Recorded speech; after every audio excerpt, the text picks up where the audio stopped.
어제 문 대통령은 임기 마지막 신년사를 했습니다. 이 자리에서 상생과 통합의 힘으로 위기를 극복해서 국가를 정상화하는 원년으로 만들겠다고 밝혔는데요.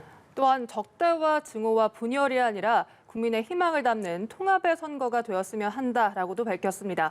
오늘 이 시간은 어제 발표된 문 대통령의 신년사와 관련해 박수현 청와대 국민소통수석 모시고 이야기 나눠봅니다.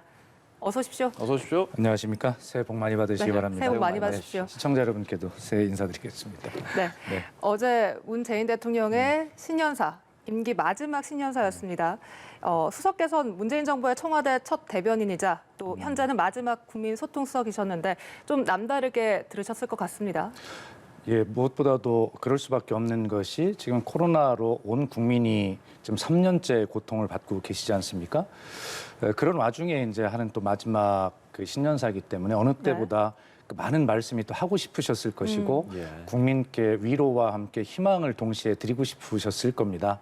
그래서 어제 말씀을 여러 가지를 하셨는데 그중에 그 회복을 제일 먼저 말씀하셨지요. 그리고 현재는 단계적 일상 회복으로 가다가 잠시 멈춤을 하고 지금 재정비를 하는 기간이지 않습니까? 그래서 단계적 일상 회복이 계속 이어지지 못한 아쉬움과 함께 또 그것에 대한 더 큰 또 바람과 소망을 또 담아서 말씀하셨습니다. 그래서 회복을 말씀하셨고 그런 와중에서도 국민의 위대한 노력으로 또 기업의 노력으로 우리가 선도 국가가 되었음을 이미 작년에 확인을 하고 있지 않습니까? 그래서 우리가 잘할 수 있는 그 전기차 등 미래차, 그다음에 2차 전지, 반도체, 수소 경제, 또 탄소 중립 이렇게 우리가 잘 할 수 있는 일 그리고 해야 할 일에 대해서 확실하게 이제는 다른 나라를 따라가는 추격 국가가 아니라 선도 국가로서 이제는 확실한 자신감을 갖고 가자 이런 말씀을 하셨고 또 이 와중에 이제 국민의 삶이 양극화가 될 수밖에 없는 부분이 있고 또 국토 공간적으로도 수도권과 비수도권의 격차가 심해지기 때문에 그러한 어떤 국민의 삶의 측면, 국토 균형 발전의 측면에서도 이제 포용 국가로 가야 한다는 말씀 계셨고 또 지금 하던 대로 뭐 특별하게 제한이 있었던 것은 아니지만 지금 하던 대로 끝까지 임기 말까지 남북관계 개선과 한반도 평화를 위해 노력하겠다는 말씀.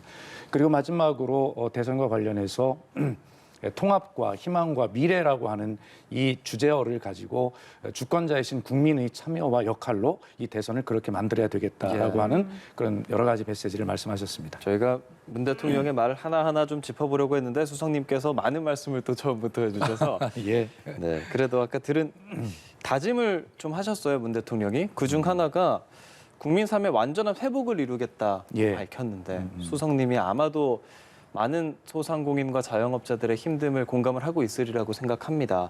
또 문 대통령도 두텁고 신속하게 보상과 지원이 이루어질 수 있도록 최선을 다하겠다라고 밝혔는데요. 임기 중에 실행이 가능할까요? 그렇게 되도록 노력을 해야죠. 그리고 이것은 방역은 또 새로운 변이의 출현과 함께 불확실성이 워낙 크기 때문에 그러나 지금은 어떠한 상황이 오더라도 그것을 다 감당할 수 있을 정도의 병상 확보, 의료 체계, 의료 인력 이런 부분을 전부 다 갖춰야 되겠다.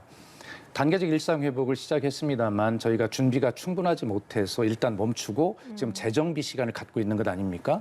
대통령께서도 국민과의 대화 등을 통해서 또 메시지를 통해서 이 부분에 대해서 죄송하다는 그 사과의 말씀도 드렸지만 사과에는 다짐이 담겨 있는 것입니다. 그래서 지난 대통령 특별 지시를 통해서 확진자 10,000명이 넘는 그런 시기가 설사 오더라도 이 병상 확보를 충분하게 압도적으로 해서 어떤 위중증 환자나 이런 부분들에 대한 그 관리가 충분하게 될 수 있도록 국민께서 걱정하시지 않도록 하라라고 한 지시가 계셨고 유영민 대통령 비서실장을 TF의 팀장으로 특별하게 만들면서 이 병상 확보를 청와대가 직접 관장하도록 이렇게 하는 조치를 내렸고 그 결과 일일 그 입원 대기자 수가 1,000명이 계속 넘어왔었는데 최근에 며칠간은 계속 대기 환자 수가 0명인 그런 상황을 기록하고 있습니다. 그러나 미국이 일일 확진자 40만 명이 넘고 유럽도 역시 그렇게 막 30만 명이 되는 상황 속에서 우리도 이 오미크론의 파고가 시간 문제라는 어떤 생각은 가지고 있습니다. 그래서 그런 상황이 오더라도 충분한 병상을 확보할 수 있도록 대통령 특별 지시로 그런 것들이 진행이 되고 안정적으로 확보가 돼가고 있다는 보고의 말씀을 좀 드리고 싶습니다. 그러면 정치권에서 2월 추경 얘기가 나오고 있는데 추경 가능성이 높습니까? 이 문제는 지금 거론할 건 아니라고 생각을 하고요. 어제 홍남기 부총리가 한 발언도 있습니다만 지금 현재는 그 1월 2일까지 시작했던 강화, 방역 거리두기 강화, 그다음에 다시 2주 연장이 됐지 않습니까? 이 부분 과정에서 피해를 보시는 소상공인 자영업자에 대한 손실보상은 손실보상법에 의해서 진행이 되는 것이고 또 2022년도 예산에 이미 이 손실보상에 대한 예산이 이미 편성이 되어 있습니다. 그래서 현재까지는 그 확정돼 있는 예산을 가지고 법에 의해서 최선을 다해서 빨리 집행하는, 그래서 500만 원을 선지급하고 후 정산하는 방법도 저희가 지금 받아들였고 또 평가가 좋은 것으로 알고 있습니다. 다만 말씀드린 대로 오미크론 변이로 인한 확진자의 폭증, 또 이런 방역 강화의 또 계속된 연장, 이런 것들은 또 앞으로 어떻게 될지는 모르는 일입니다. 그렇게 됐을 경우에 지금 편성되어 있는 예산 가지고는 네. 손실보상이 부족하다. 그런 상황이 온다면 예를 들어서 추경이나 다른 재원을 어떻게 동원할까라는 것을 정부는 고민해야 되겠지만 현재 돼 있는 이 연장 조치까지는 정해져 있는 예산을 가지고 법에 의해서 신속하게 빠르게 선지원 지급 후 정산 방식으로 이렇게 하는 것이다. 추경은 그 이후에 아마 방역 상황에 따라서 논의해 볼 문제이고 국회가 또 논의해야 할 문제다, 이런 생각을 가지고 있습니다. 네. 그리고 어제 부동산 문제와 관련된 언급도 있었습니다. 문재인 대통령이 다음 정부에까지 어려움이 넘어가지 않도록 할 것이다, 이렇게 밝혔는데요. 현재 이재명 후보가 상당히 문재인 정부와의 부동산 정책과는 좀 다른 결의 목소리를 내고 있지 않습니까? 이 부분에 대해서 앞으로 어떤 조율이 있으실 계획인지 궁금합니다. 부동산에 관해서 다른 결의 목소리가 있지는 않습니다. 그것은 야당을 포함해서도 마찬가지인데요. 부동산을 하향 안정화시켜야 되겠다는 그런 기조, 목표는 다 똑같습니다.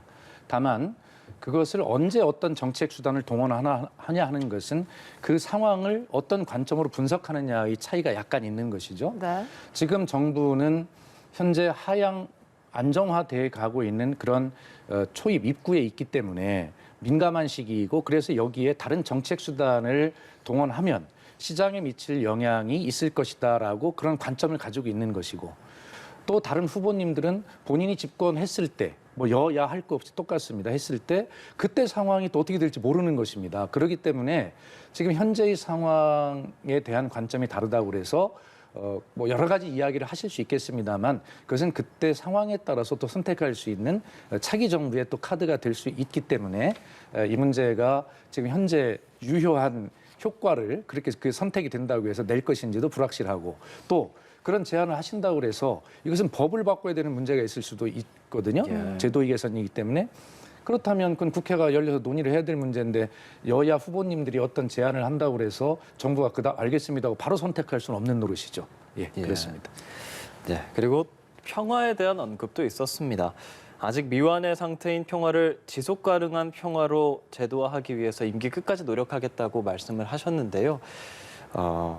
지금 최장기간 닷새간 열린 북한 노동당 그 전원회의에서 대남 메시지가 특별하게 있지는 않더군요. 그래서 얼마 남지 않은 임기인데 우리 정부가 이 관계 정상화나 평화를 위해서 기대하고 있는 바가 있을까요? 제가 이 지점을 설명할 때 늘 징검다리론을 말씀드립니다. 큰 강이 있는데 그 강을 건너야 그 강 저 너머에 있는 한반도 평화에 도달한다고 할 때 이 강을 건널 때 징검다리가 필요합니다. 이제 통신연락선의 복원이라고 하는 겨우 1단계 징검다리가 하나 놓여졌을 뿐입니다.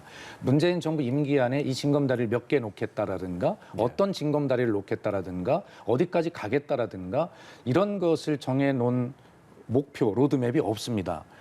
정확하게 지금 단계에서 할 수 있는 것들을 북한과 협의하고 합의할 수 있는 것들을 진지하고 아주 그 천천히 하는 그런 자세로 지금 임하고 있는 것이거든요.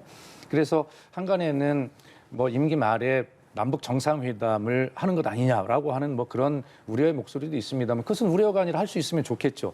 그러나 문재인 정부가 언제 어디까지 무엇을 하겠다는 목표를 정해놓은 것이 없습니다. 다만 이런 스탠스로 최선을 다할 뿐이다.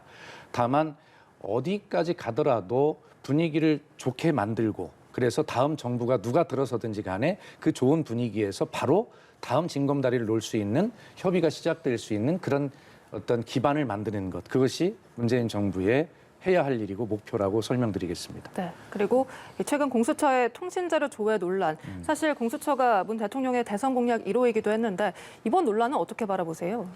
예, 박범계 장관이 그 인터뷰에 나와서 하신 말씀을 들었는데 프로축구 팀을 창단을 했는데 창단 첫 해에 우승컵을 가져와라라고 하는 것은 좀 무리한 소망 아니냐 이런 취지의 말씀하셨습니다. 공수처 정말 한 30여 년의 그런 소망 끝에 이루어진 제도입니다. 처음부터 완벽할 수는 없겠지요. 그리고 공수처가 여러 가지 그런 국민께 좀 불안한 모습도 보여주신 것도 저도 국민의 한 사람으로서 사실이라고 생각합니다. 네. 그러나 공수처는 입법사법행정 어디에도 속하지 않은 독립기관입니다. 그렇기 때문에 여기에 대해서 청와대가 어떤 입장을 말씀드리는 것은 적절치 않습니다만 그런 국민의 걱정이 계시기 때문에 공수처가 빠른 시일 안에 그렇게 잘 안정화되어서 그 제도의 취지가 잘 살려내고 그렇게 자리 잡아가기를 그렇게 저는 소망하고 있습니다. 예, 어제 신년사와 관련해서 박수현 청와대 국민소통수석과 이야기 나눠봤습니다. 오늘 말씀 고맙습니다. 고맙습니다. 감사합니다.